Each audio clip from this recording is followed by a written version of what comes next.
Assalamualaikum warahmatullahi wabarakatuh.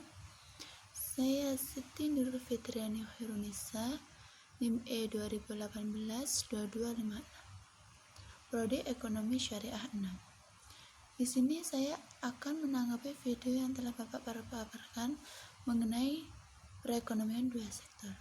Saya berpendapat dengan beliau mengenai ekonomi tertutup tanpa kebijakan pemerintah, atau sering disebut juga dengan perekonomian dua sektor.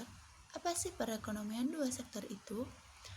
Perekonomian yang tidak mengandalkan ekspor dan impor, di mana apabila kelebihan produksi tidak melakukan ekspor ke luar negeri, dan apabila kekurangan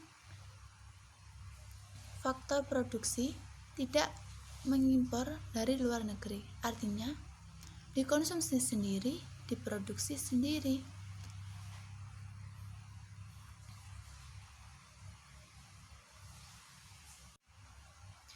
Dalam ekonomi tertutup, kebijakan pemerintah juga tidak ada campur tangan dari pemerintah sama sekali, yang mana pemerintah tidak memberikan subsidi dan pemerintah tidak mengambil pajak, artinya hanya dari rumah tangga produsen dan rumah tangga konsumen saja.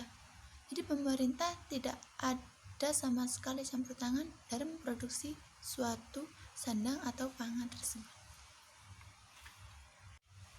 Mengenai ciri-ciri perekonomian dua sektor yaitu ada dua, yaitu pertama, sektor-sektor perusahaan menggunakan faktor-faktor produksi yang dimiliki rumah tangga.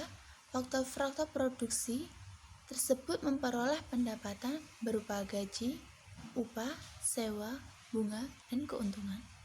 Sedangkan yang kedua, sebagian besar pendapatan yang diterima rumah tangga akan digunakan untuk konsumen, yaitu membeli barang dan jasa hasil dari sektor perusahaan tersebut. Di sini saya akan menambahi mengenai pandangan Matt Welly tentang fungsi konsumen dan tabungan. Dalam mengembangkan fungsi konsumsi dan perspektif Islam, Matt Welly menggunakan beberapa pendekatan hipotesis teori yang dapat dijelaskan secara sederhana.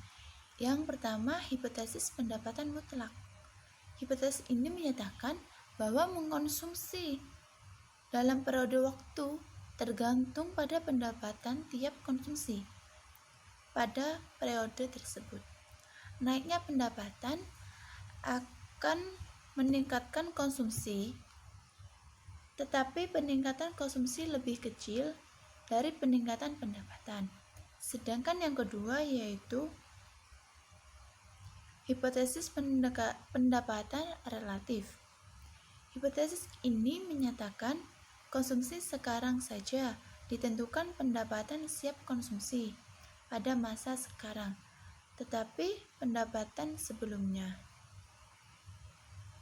Sekian dari saya. Assalamualaikum warahmatullahi wabarakatuh.